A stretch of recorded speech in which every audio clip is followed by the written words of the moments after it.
Guys, welcome to another video. Purple Political Talk here. And today we're going to be answering a question that a lot of people have about the state of Georgia when it comes to the presidential election. 1. Can Joe Biden win Georgia? And 2.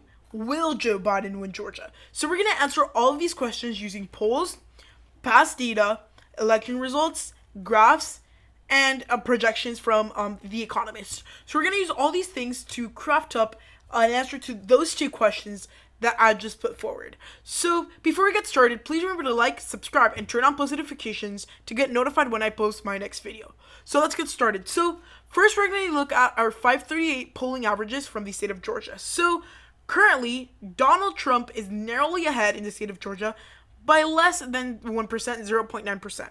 So let's take a look at how the race has looked in the state of Georgia. How has it reacted to different events over time? So the x-axis, so as we move forward, that means more time. As we go up, that means the percentage of vote. So when the pandemic started, Donald Trump didn't get as hit in the state of Georgia. He only dropped a couple points. Then April came. That's when he started the April promise about Easter. That didn't happen.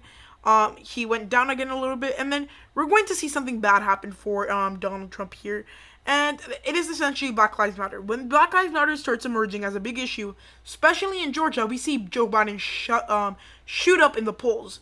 So he was at one point leading by around 1.7%, almost 2%.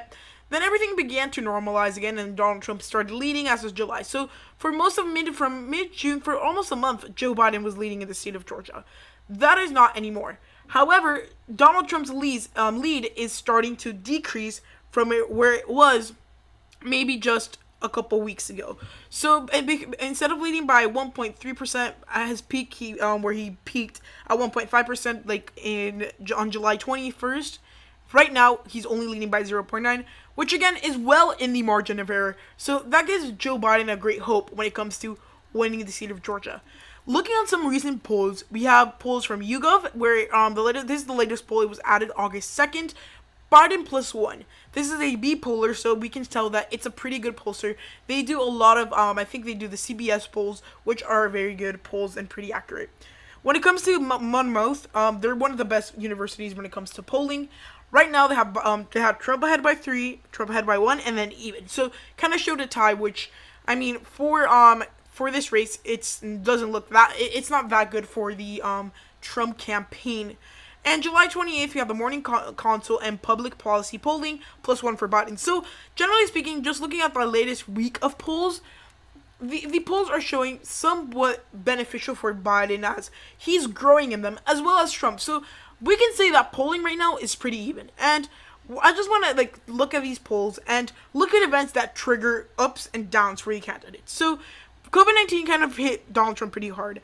And I would say that Black Lives Matter right here, as well as the second hit of waves of cases, also hit Donald Trump pretty hard in the state of Georgia. So if we get a third wave of COVID-19 cases, or if the economy doesn't recuperate as fast as it did during the first wave, Donald Trump's going to have problems, especially in the Sun Belt. So what have we seen about the states in the Sun Belt?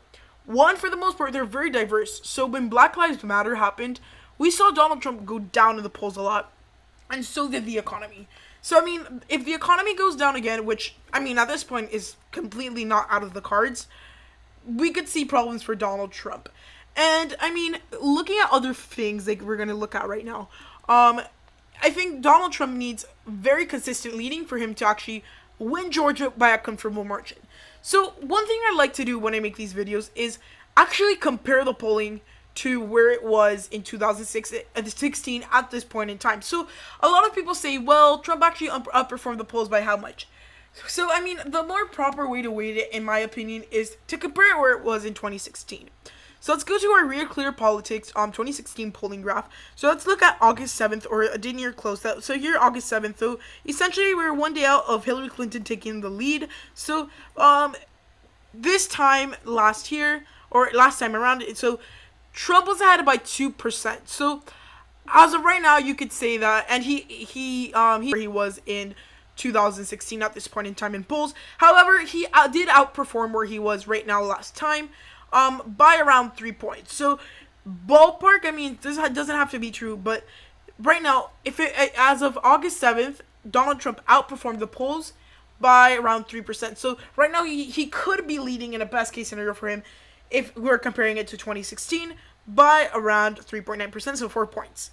And I mean, when you weigh it like that, you kind of take into account the different things that happen. During the summer months, usually the Democrats lead, and then the Republicans take a lead later on.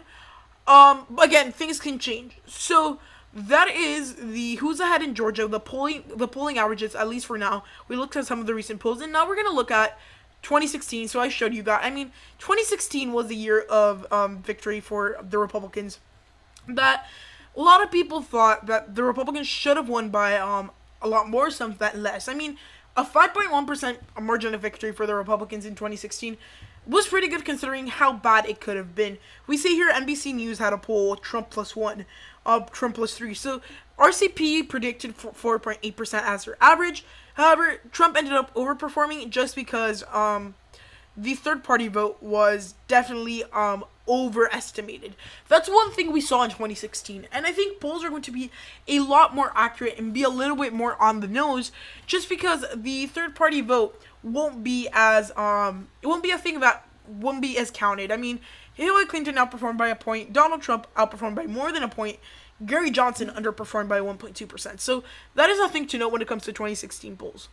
Next, we're gonna look at these graphs. So about 3 different races over the last 10 years in the state of Georgia. So we're going to see how leading by 53 to 45%, so essentially like a 9% margin of victory, went to only a 5% margin of victory.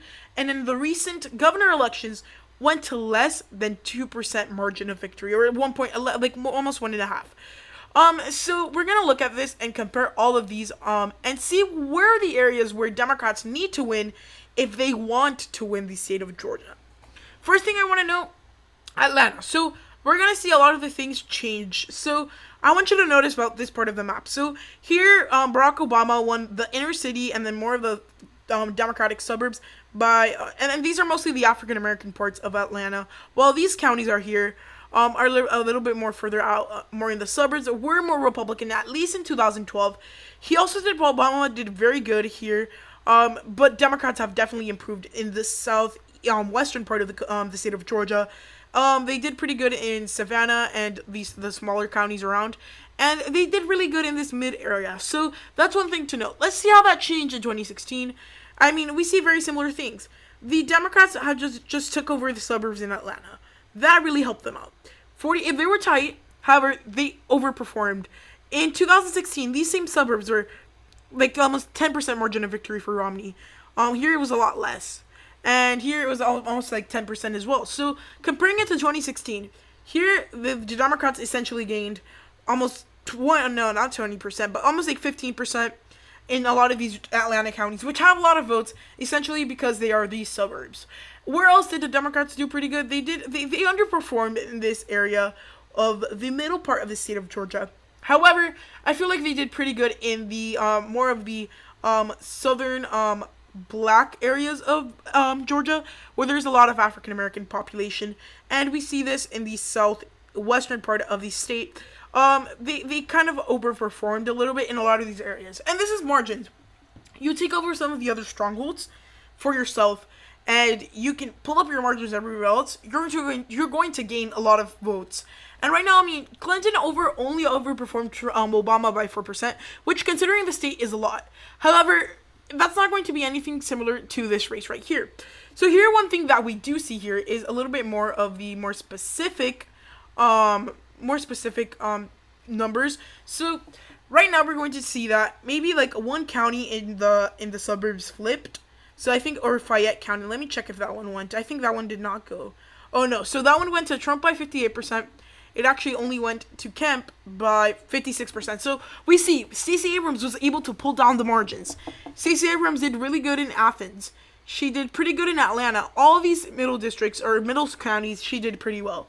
She did pretty good in this southwestern part of the state. He did pretty good in Savannah. She did pretty good in Augusta.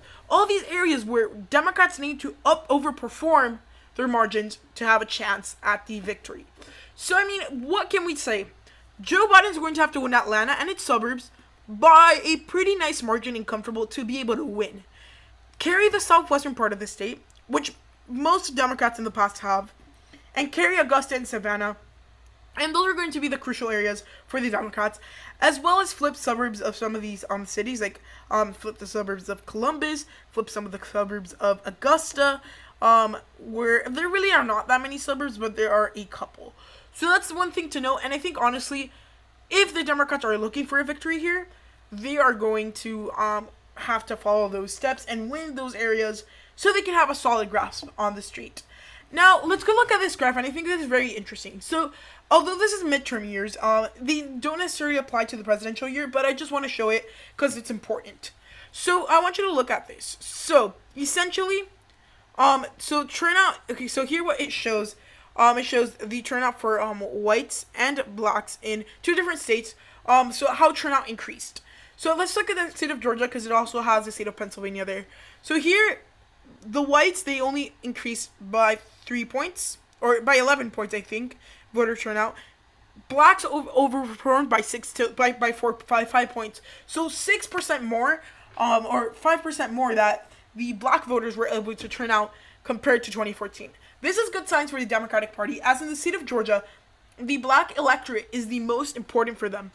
So I mean, at this point, gaining 5% is a lot of voters, and that's what got Stacey Abrams so close to winning that race. So if we see a similar effect, we might see a similar effect that we saw in 2018. So now let's look at the final thing, which is the Economist forecast. So I think I'm going to make a video on this specifically later on, but right now I'm going to just cover the state of Georgia model. So right now they have it unclear where Donald Trump or Joe Biden will win Georgia. It's pretty toss-up. It's 50% chance. They project almost the same amount of popular vote because it's so close. So I want to say something right here and show you guys something. So I mean, Donald Trump during the pandemic, he shut up in Georgia. At one point he had a 90% chance of winning. Ever since all the things like the pandemic hit, Black Lives Matter, that kind of completely did it for Trump. Biden led when he was leading in the polls, and now Biden's narrowly leading Trump. So in like the projected vote. So we're seeing a lot of different things. So here we're going to be seeing like what was like the possible map with projected vote. The more purple you see, the more contested it will be. And we saw there was some close periods. Right now I think we're in the closest period ever. And the higher up, it's the best case scenario. So at this point in time, they said like this point right here was Joe Biden's best case scenario, while this was Trump's worst case scenario. So we're going to see all this in this graph. And we can tell at this point that I mean, Biden campaign is improving in the state of Georgia. Trends are showing that he's leading. And these economists, the Economist, which is a very, very, very believable, and they've been right in the past. And they're one of the most unbiased news sources. So we can tell that this forecast should be correct. I haven't checked the 2018 or 2016, but I'm sure that they were somewhat close. So, I mean, giving the Joe Biden a 50% chance of victory is not great. So, I mean, not great for Trump. So, I mean, at this point in time, we're going to answer our question and going back to the polls. Can Joe Biden win Georgia? That is a definite yes. So, here's the difference between can and will. Can, it means more like, is it possible? Is there a chance? And if there's a chance, yes. Because, I mean, they have around the same amount of chances. Usually when it comes to percentage, when it comes to chance, usually it means a lot more, the closer it is, it means a lot closer is going to be electorally. But when it comes like in chances, like a 30% chance is pretty good when it comes to politics. So can he win? That's an absolute yes. However, will he win? Right now, although some data is pointing the fingers at him that he might win due to higher African American turnout, some leads in current polls, I do not think Joe Biden will carry the state of Georgia, at least in a regular scenario. If we have nothing crazy happen, I mean, the election just keeps on going like it is, Donald Trump should be able to win the state of Georgia by a slim margin. However, if we get to a point where Donald Trump's campaign just keeps on going completely downhill, I mean, Donald Trump has been able to start curving up a little bit, but if his campaign goes downhill and we get to a Trump-best worst-case scenario, then we can see Biden winning Georgia by even 2 points. So that's going to be interesting to watch with the dynamics. So can he win Georgia? Yes. Will he win Georgia? Not looking too good for him right now, but it certainly is close. So, I mean, that's all we got from the state of Georgia, and I think this is a very interesting state and a state to watch. Hope you enjoyed the video, and if so, please give it a huge thumbs up, like and subscribe, and turn on post notifications to get notified when I post the next video. Hope you enjoyed the video, and goodbye!